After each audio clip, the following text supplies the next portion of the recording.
Well, it is time now for this week's Royals Report. Prince Harry and Meghan Markle have welcomed their second child together. The Duchess of Sussex gave birth to their baby girl, Lilibet Diana, on Friday in California. That makes her 8th in line to the British throne. Lily's arrival, however, comes amid a rift between her parents and the rest of the royal family.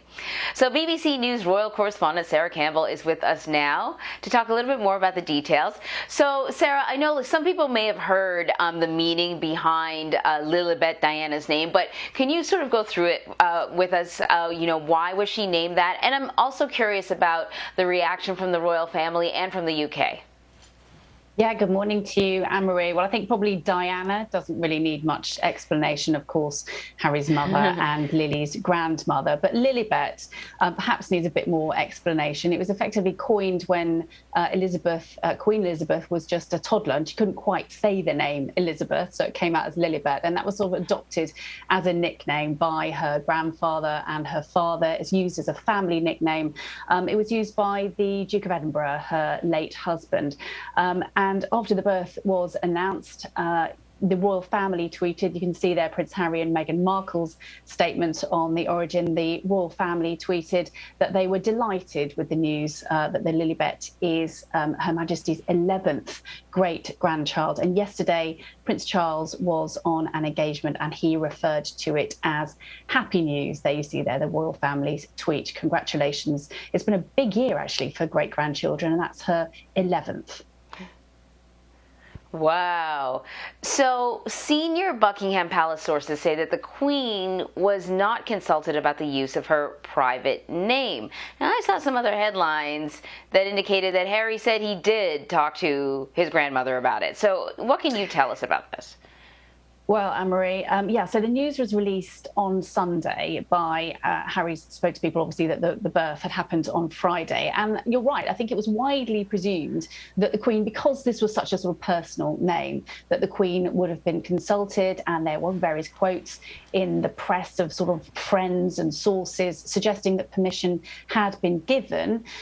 But then today, news emerged that a palace source, so somebody within Buckingham Palace, had told a BBC correspondent, one of my colleagues, that in fact that wasn't the case, categorically wasn't the case, and that the Queen hadn't been asked as to whether they could use the name. Immediately, the Duke and Duchess of Sussex's spokesperson said, no, this wasn't the case, fired back that the Duke had spoken with the family beforehand. The statement said the Queen was the first member of the family to be contacted before the announcement. And the wording is quite interesting. It says they had shared the hope that they could call their daughter Lilibet, and says the statement, had the Queen not been supportive, they would not have used that name. So make of that what you will. I think it's certainly indicative that relations between the teams at the Palace and the teams at the Sussexes are not perhaps what they once were. Definitely. Geez, it almost seems like sort of they're definitely in alternate universes, for sure. Alternate facts. President Biden will be heading to the UK today to take part in the G7 summit. The Queen is set to meet him and the First Lady, Jill Biden, at Windsor Castle this Sunday. What can you tell us about that meeting? Yeah, well, I mean, visits from sort of visiting presidents and prime ministers, of course, haven't really happened over the last year or so with the COVID pandemic. So sort of people are seeing this in some ways as a sort of start of things getting back to normal with a president. The Queen has met 13 of the last 14 presidents. Fact file, if you're curious, the only one she didn't meet was Lyndon B. Johnson.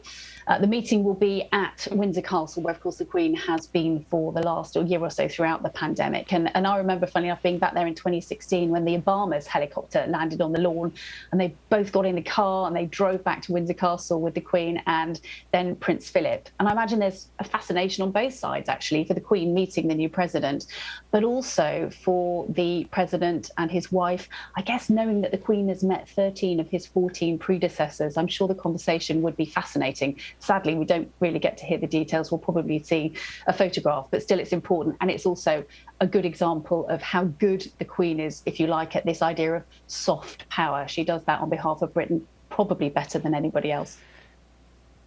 Yeah, that's so true. Well, we will be watching whatever video is released and over-analyzing every smile, every giggle, every inch of movement, of course. Sarah, thank you so much.